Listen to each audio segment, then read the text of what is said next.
Let's talk a little bit about a thing called parallax.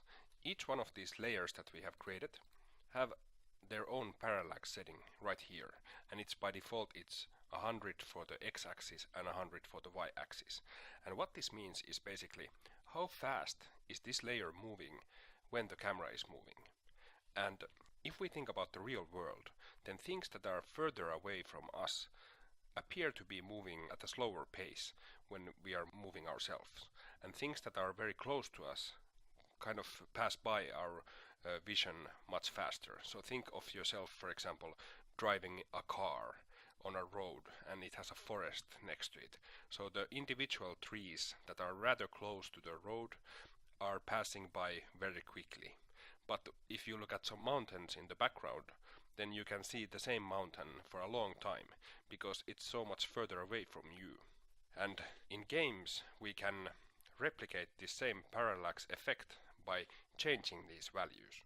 So for example, the far background here, I want that to be so far away from the camera so that it only appears to move a little bit when the camera is moving.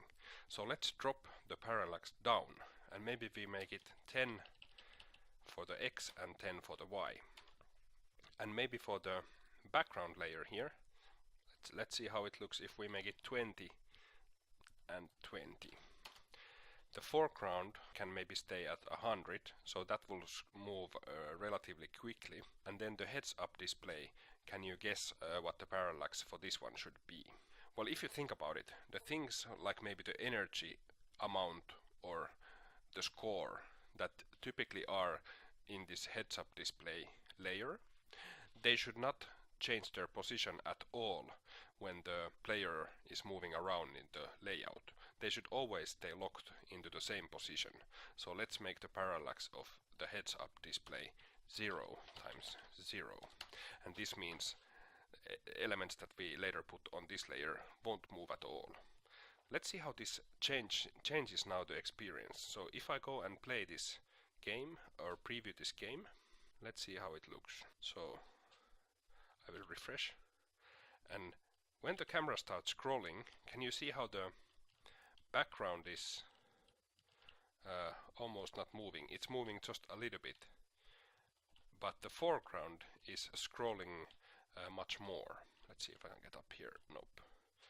So there's the effects of parallax. Let's see, why is this BG not showing up? If the elements don't appear where you thought they would appear, it might be because of parallax. So what we can do is we can select a layer and we can go to parallax in editor and say yes.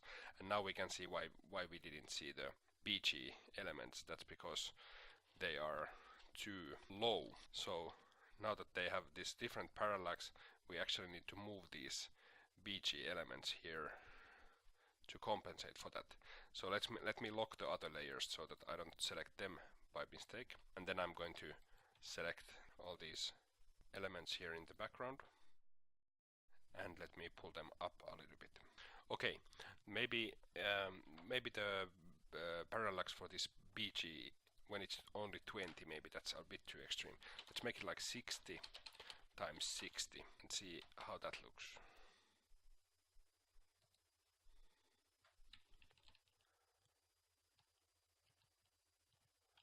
Yeah, so now we can kind of understand maybe how this parallax is affecting. So it gives us this kind of three-dimensional feel for our game.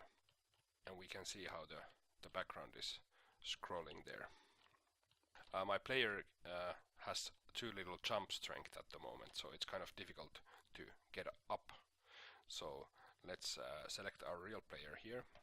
And we have this platform behavior settings here in the properties panel. Let's give him a little bit more jump strength. Let's try 800. At least now when we are testing the game, it's kind of important that our player can easily jump so that we can move around. So now we can jump much higher. Let's take a look how this game feels so far. So we can see the parallax. We can jump around. It's kind of clear what is in the background and what is in the foreground, partly because of the parallax, partly because the colors are different. We made the foreground lighter. There's the saw.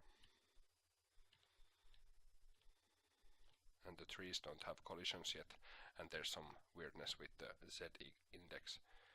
But we can get the general idea of how this parallax thing works, right?